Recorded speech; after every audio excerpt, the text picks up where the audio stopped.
Bonjour à tous. Aujourd'hui, dans notre série Terroir Gourmand, nous partons dans les Hauts-de-Provence découvrir deux produits qui font l'histoire du pays de Forcalquier, le Banon et le Petit Épeautre. Nous irons à la rencontre de Thierry et de ses fils qui produisent un fromage confidentiel et rare, entouré de feuilles de châtaignier, le Banon. Puis, c'est un autre Thierry qui nous fera partager sa passion pour la culture Petit Épeautre, l'ancêtre de toutes les céréales. Je vous laisse découvrir ces beaux produits et ceux qui les travaillent en famille. Et je vous retrouve juste après pour cuisiner une recette à base de Petit Épeautre et de Banon. A tout de suite.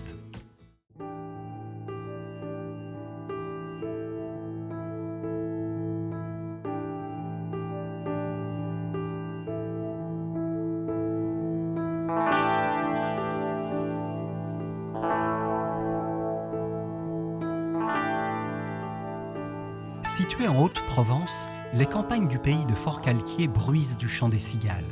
Terre de contraste, de diversité, cette région est naturellement délimitée par la montagne de Lure au nord et le Luberon au sud. Ce décor unique a largement inspiré l'auteur du Hussard sur le toit, Jean Giono, qui y vécut toute sa vie et qui écrivit « Je n'ai le droit de parler de ce pays que pour en donner l'envie et en indiquer le chemin à des gens de qualité ».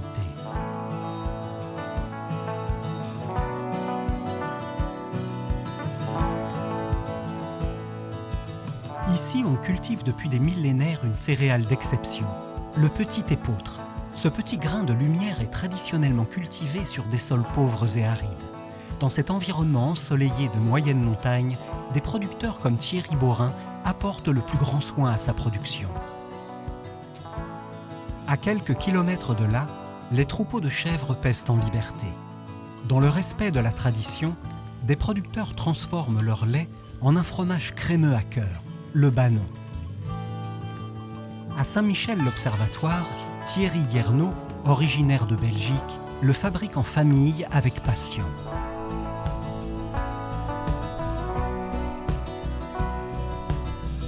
En été, Thierry et son fils Jérôme sortent leur troupeau aux heures fraîches, tous les matins et tous les soirs.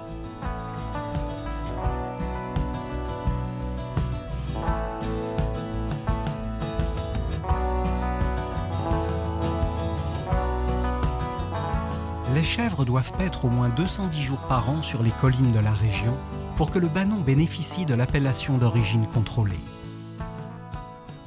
Mais nous autres, on essaye de sortir au maximum, quoi. Plus vous sortez, plus vous aurez le bien-être des chèvres d'abord. Et puis alors, au niveau fromager, vous pouvez sortir des laits merveilleux, quoi. Et pour obtenir ce lait exceptionnel, il suffit d'emmener les chèvres sur les parcours champêtres autour de Saint-Michel-l'Observatoire. Dans la garrigue, les chèvres se nourrissent avec appétit de sainfoin, de sarriette et autres végétaux aux mille saveurs.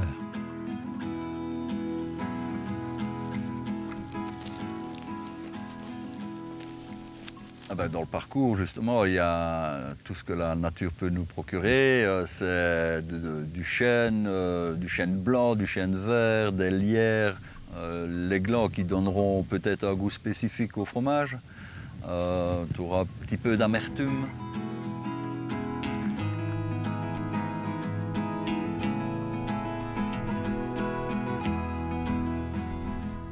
On ne leur laisse pas manger trop les genêts parce que elles prennent avec les dents et elles raclent le genet. Et à ce moment-là, elles s'abîment la denture. Si les chèvres se blessent, elles ne produisent plus ce lait délicieux qui permet à Thierry de fabriquer les fameux banons.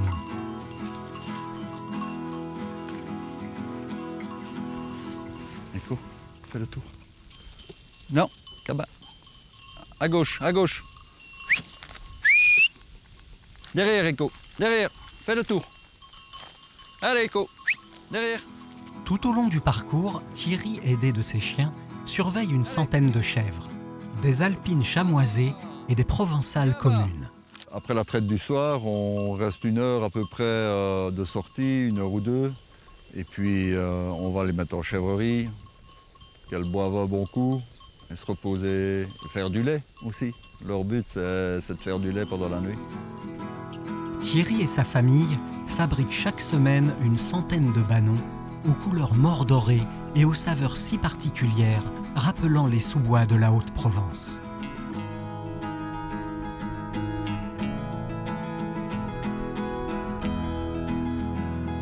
À 10 km plus au nord, près du village de Forcalquier, Thierry et son fils Antoine sont sur le point de moissonner une de leurs parcelles de petit épeautre. Une céréale ancienne, originaire d'Asie mineure, que l'on cultivait déjà il y a 8000 ans. Le petit épeautre est particulièrement adapté au sol calcaire et aux terrains accidentés de la région. Donc tu as intérêt, à mon sens, à attaquer le bas en travers et faire tout en travers, parce que si tu fais monter, descendre, on va avoir trop de paille à la descente, donc il faut que tu le fasses en travers. Mais sinon après, c'est nickel. Hein. Alors, regarde, toi, regarde, il se sépare bien là tout, il est bien sec, il est nickel.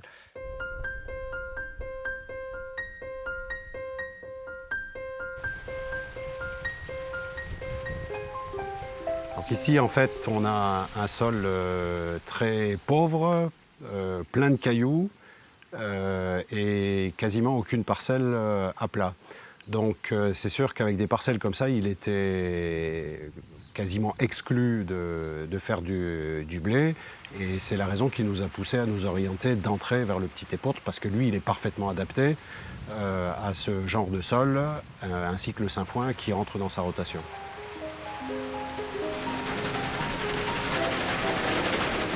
Le petit épeautre, il a besoin d'un sol calcaire, pauvre, et il a besoin du climat méditerranéen. Et tout ça ensemble fait qu'on a un grain qui va un peu souffrir avant d'arriver à maturité et qui va puiser toutes ses ressources dans ce sol pauvre. Et à la sortie, on va avoir une saveur très particulière. Et la grosse différence, à mon sens, du petit épeautre IGP de Haute-Provence, c'est la saveur finale du produit fini. Une saveur finale au goût de noisette, bien différente de celle du grand épeautre que l'on cultive dans le nord de la France. Le petit épeautre, longtemps délaissé par les industriels, est retravaillé dans la région depuis une vingtaine d'années. Gros avantage du petit épeautre par rapport à beaucoup d'autres céréales, c'est qu'une fois le semis réalisé, on ne s'en occupe plus pendant 11 mois. On attend juste que ça pousse jusqu'à la récolte. C'est quand même assez extraordinaire parce que en agriculture conventionnelle de blé tendre, il faut apporter des engrais, il faut désherber, il faut intervenir régulièrement sur la parcelle. Nous, à partir du moment où on a semé, on ne fait plus rien. Le petit épeautre de Thierry est bio. Il a reçu l'appellation géographique protégée et fait aussi partie des Sentinelles Slow Food, l'organisation internationale qui milite pour une alimentation locale de qualité, qui défend les terroirs, le goût et le bien manger.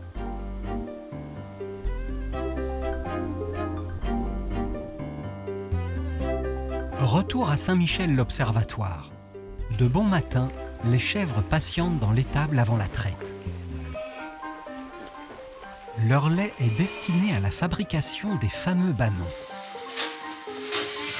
Mimi, t'es pas contente? Hein? T'es pas contente? On te tire le lait. Allez, vas-y, vas-y. Les chèvres de Thierry produisent 3 fois moins que dans un élevage intensif. Mais leur lait est d'une qualité exceptionnelle. Le lait n'a pas vu le jour, donc il sort du pied de la chèvre, filtré et directement en fromagerie, où c'est entre guillemets aseptisé. Donc le lait ne prend pas des bactéries, des poussières extérieures avant de se faire travailler en fromagerie, quoi, voilà. Ainsi, avec un lait de chèvre à 33 degrés, il faut à peine une demi-heure pour que la présure prenne. Une technique que les anciens utilisaient déjà. Voilà, la traite est finie là. Thierry retrouve sa femme Marie dans le laboratoire pour fabriquer les bannons. Et à partir de là, on va pouvoir directement les mettre dans les faisselles. Une demi-heure après, le fromage a déjà pris sa forme, quoi. Il a coagulé, il s'est formé, donc on peut déjà le retourner une demi-heure, 3/4 d'heure après, quoi. Et puis après, on va le poser sur des claies le lendemain, le poser sur des claies pour l'égouttage. On va le garder comme ça pendant 6-7 jours dans la salle de fabrication. Au bout d'une semaine, le banon est emmailloté de feuilles de châtaignier ramassées à l'automne. Ces feuilles lui donneront un tanin particulier, sa couleur dorée si spécifique et assureront sa bonne conservation. Pour finir, les banons passeront encore une quinzaine de jours dans le halloir. Le fromage de banon, son goût doit être, un goût de sous-bois, puisque les feuilles de châtaignier vont donner leur parfum.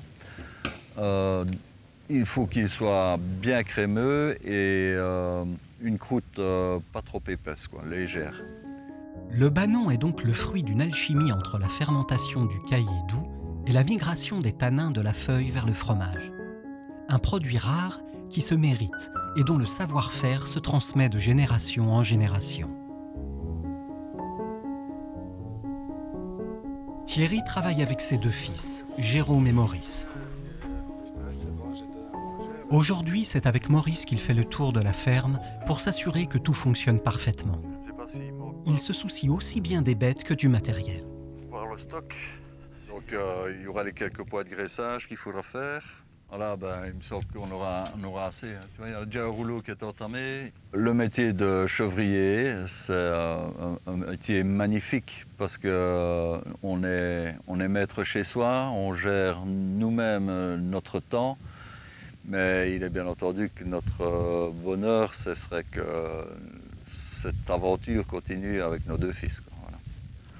Elle est pleine, la citerne? T'as regardé? Depuis toujours, les 2 fils de Thierry sont passionnés par la vie de la ferme. Et reprendre l'exploitation est une évidence pour eux.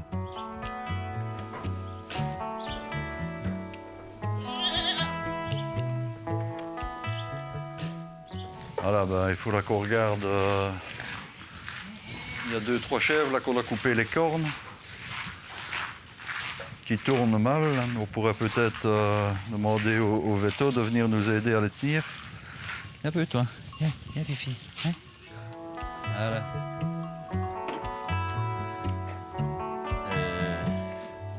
Et vérifier les onglons d'une ou l'autre, là, qui ont des problèmes. Oui, il commence à sortir. Donc la lutte n'est pas loin, hein, les gamins? Hein? Ce métier est une passion, mais aussi un engagement. Thierry et ses fils tiennent à défendre le banon, un fromage de leur région si typique et singulier. Il faut garder des traditions pour que nos générations à venir aient un souvenir du temps passé et retrouver des saveurs d'époque. Je trouve que c'est très important, puisqu'on arrive dans un monde où tout est aseptisé. Ici, le banon, vraiment, c'est du fromage de caractère. La 3e génération est déjà présente et motivée. Tout le monde l'espère, Yaël reprendra un jour la ferme de son grand-père.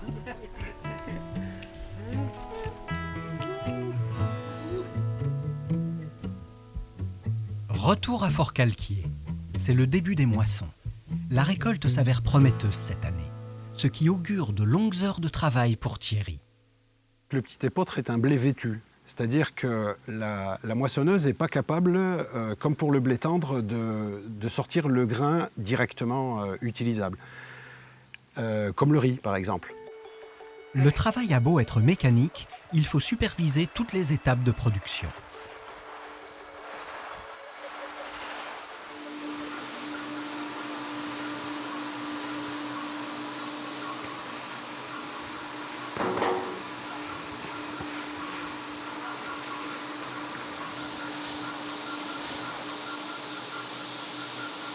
Ouais, il est un peu barbu là. Allez, c'est bon, t'envoies Benjamin? Le décortiquage consiste à enlever l'écorce qui protège le grain. Pendant des millénaires, ça s'est fait avec des moyens rudimentaires, avec au fléau, avec des pierres, etc. Maintenant, on a des machines modernes qui nous permettent de faire ce travail.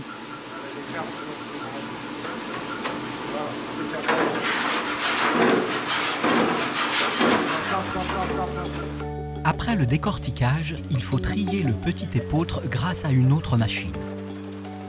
Puis vient le temps du dépoussiérage.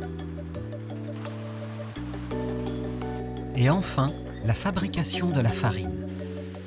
Donc la particularité de notre ferme, c'est qu'on maîtrise toutes les étapes du semis jusqu'au produit fini vendu en direct au client.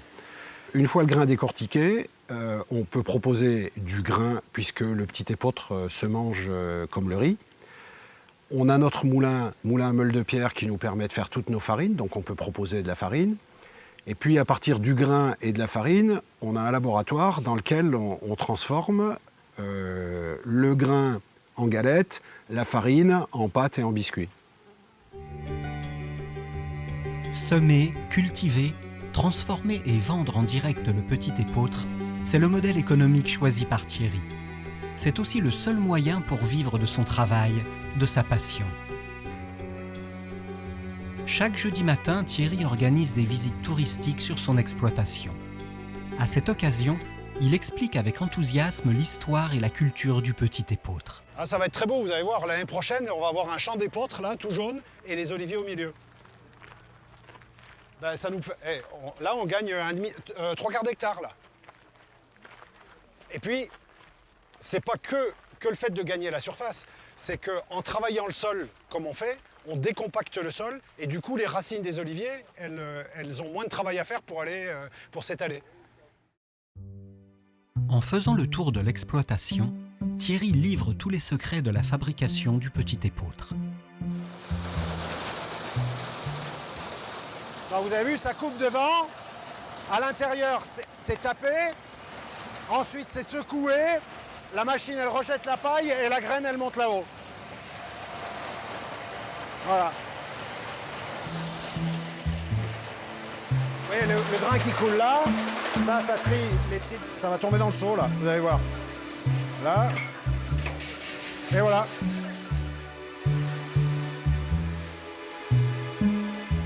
En général, les gens qui viennent ici, quand on leur dit l'épeautre, certains pensent connaître. Et or, comme c'est des gens qui viennent de la moitié nord de la France, pour eux, l'épeautre, c'est pas celui d'ici. Et ils font la confusion entre le petit et le grand épeautre. Et là, c'est important, au travers de la visite, de bien leur faire comprendre qu'entre le petit et le grand épeautre, il y a 3000 ans, qu'il y a des chromosomes qui sont venus s'ajouter et que les deux céréales sont vraiment complètement différentes. C'est la seule céréale qui possède les 8 acides aminés essentiels à l'organisme. C'est riche en potassium, en magnésium, en tout. C'est excellent pour le transit. Ça n'a que des vertus. Et les paysans, ils ne savaient pas pourquoi, mais ils savaient qu'en mangeant ça, ils passaient l'hiver sans problème. Après la visite, c'est le temps de la dégustation sous le figuier. Thierry et sa femme Véronique ont cuisiné pour les touristes. Aïoli, galettes soufflées, pain, gâteaux, tous préparés avec le petit épeautre produit sur la ferme. Les visiteurs sont enchantés par cette céréale emblématique de Haute-Provence et deviennent souvent des clients réguliers. Le dimanche, c'est le jour du marché à Saint-Michel-l'Observatoire. Aujourd'hui, c'est Maurice, le fils de Thierry, qui tient boutique. Il est accompagné de Yaël, la toute dernière génération. Bonjour, Anna Mélie. Allez, 4 et 4. Allez, je le prends, merci. Donc 16. Hop, et un ballon alors. Oui, s'il vous plaît. Hop. C'est pour manger À midi. à midi là. Ouais. Un ballon bien à poisson. Allez, ceux-ci sont parfaits là. Au revoir. Bonjour. Un peu plus tard, Thierry vient prendre le relais. 5, 10, aussi. Tu veux que je remplace un peu? Voilà, ouais, c'est là. Ah ben non, il faut qu'il soit hyper crémeux. C'est ça, d'accord. Il soit crémeux, ou sinon c'est... Donc quand on l'ouvre, Ce qu'on recherche, voilà, c'est soit la d'accord, crème. Voilà. Est-ce que ça vous intéresse de le déguster? Ah bah oui, Ouais. avec plaisir. Bon, pour l'ouvrir, coupez-le. Voilà. Soulevez les feuilles. Pas du côté du pédoncule. Extrémité de la feuille. Ça, on peut le présenter aussi comme ça. Il commence à à crémer là. Voilà.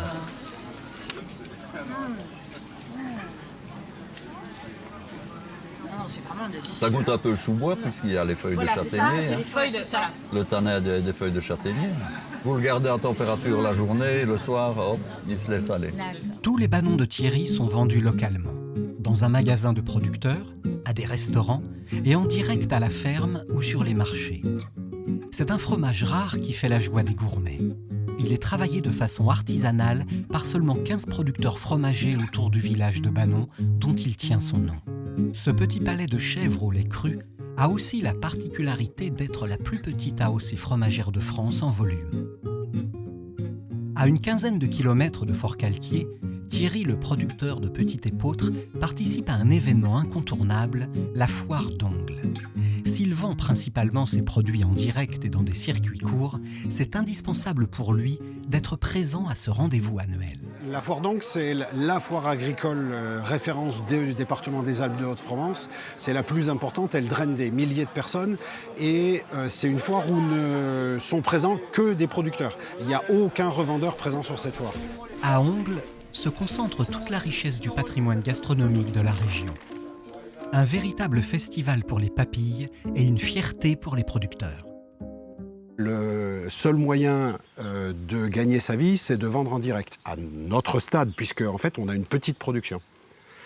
Et puis après, en plus de tout ça, en dehors de l'aspect économique, c'est une fierté de pouvoir semer quelque chose et d'avoir le produit fini à proposer au client en direct, avec le client en face de soi. Vous avez jamais goûté les galettes de Petit Épeautre? Goûtez ça. Meilleur que le riz quand même, hein? Que les galettes de riz par rapport aux galettes de riz, hein? Nettement. Ouais. Ça fait la différence. Non, c'est pas sucré ça, c'est de la galette nature. Ah. Et ça, c'est ça. C'est très bon ça. On en remettra une. À goûter. Pour un petit producteur comme Thierry, la rencontre en direct avec les clients est essentielle. Elle lui permet de valoriser ses produits. Il y a deux produits phares. C'est pour nous les pâtes, parce que pâtes 100% Petit Épeautre, ça interpelle les gens. Et puis deuxième, c'est les galettes, parce que les galettes, c'est un produit original et instantanément, dès qu'on a fait goûter la galette, qu'on a expliqué aux clients que c'est fabriqué chez nous, la vente, elle est quasi garantie, quoi. Pour Thierry, le métier d'agriculteur va bien au-delà du travail de la terre. Pour réussir à vendre ses produits, il faut aussi savoir partager et communiquer sa passion, et ainsi donner envie aux consommateurs d'acheter les fruits de sa récolte. En travaillant des produits ancestraux, les deux Thierry sont en phase. À Saint-Michel-l'Observatoire, Thierry Yernaud a transmis son amour du Bannon à ses fils.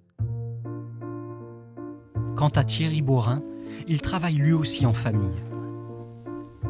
La transmission est en marche et nous laisse espérer que le Bannon et le Petit Épeautre, qui sait, seront encore présents sur ces terres pour des millénaires.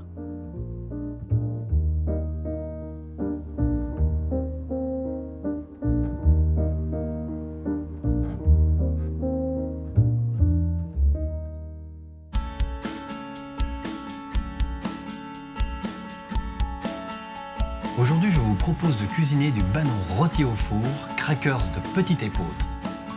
Pour 4 personnes, il vous faudra 2 pièces de Bannon au lait cru, 90 g de Petit Épeautre de Haute-Provence, 50 g de poudre d'amande, 90 g de boisson à base de soja, 30 g de miel, 2 branches de thym frais, fleur de sel, poivre du moulin. Pour les crackers, dans une casserole, réunir la poudre d'amande et la boisson à base de soja, faire chauffer doucement jusqu'à l'obtention d'une purée épaisse. Ajoutez le miel et le thym effeuillé, puis réserver. Dans une poêle chaude, versez le Petit Épeautre cru et le faire torréfier 5 minutes à feu doux en remuant régulièrement. Lorsque les grains commencent à frémir et à sauter légèrement, débarrassez le tout dans un plat puis laissez refroidir. Pour moi, ce Petit Épeautre, il a un goût très fruité, noisette. On est vraiment dans ses goûts, c'est chaleureux, ça enrobe bien le palais. Et en même temps, pour moi, c'est un petit peu le rêve, l'imaginaire. Pagnol est juste à côté. Mélangez le Petit Épeautre avec la purée d'amande. La boisson à base de soja et la poudre d'amande vont être la liaison de ces graines. c'est un petit peu comme un biscuit. C'est ce qui va permettre à ces graines de se lier harmonieusement et de faire des crackers mais croustillants. Assaisonner enfin avec la fleur de sel et d'un tour de moulin à poivre. Étaler la préparation à l'aide d'un rouleau à pâtisserie entre 2 feuilles de papier cuisson. Déposer sur une plaque allant au four, puis cuire 1h30 dans un four préchauffé à 130 degrés. Une fois cuit, laisser refroidir complètement. Pour les bannons, déposer les bannons dans un plat à gratin. Enfourner 7 minutes les bannons dans un four préchauffé à 220 degrés. Surtout, ce qui est important pour la cuisson des bannons, c'est la fermeture du fromage doit être vraiment vers le haut et pas côté plaque. Après cuisson, laissez reposer 3 minutes les bannons, puis les déshabiller en prenant soin de ne pas casser le fromage. Pour le dressage, déposez chaque fromage dans une assiette. Ouvrir légèrement la croûte avec la pointe d'un couteau pour en découvrir l'intérieur crémeux. Piquer de quelques éclats de crackers. Servir aussitôt. Je vous souhaite une très agréable dégustation et je vous dis à bientôt.